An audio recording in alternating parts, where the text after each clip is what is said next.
കുഷ്ഠരോഗം വായുവിലൂടെ പകരുന്ന രോഗമാണെന്നും ഇത് ആർക്കും പിടിപെടാമെന്നും ഞാൻ മനസ്സിലാക്കുന്നു.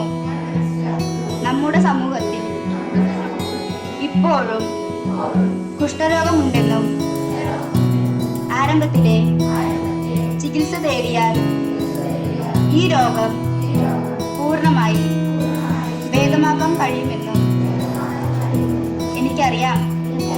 കുഷ്ഠരോഗം ബാധിച്ചവരോട് വിവേചനം കാണിക്കില്ലെന്നും ദേഹപരിശോധന നടത്തി എനിക്ക് കുഷ്ഠരോഗമില്ല എന്ന് ഉറപ്പാക്കുമെന്നും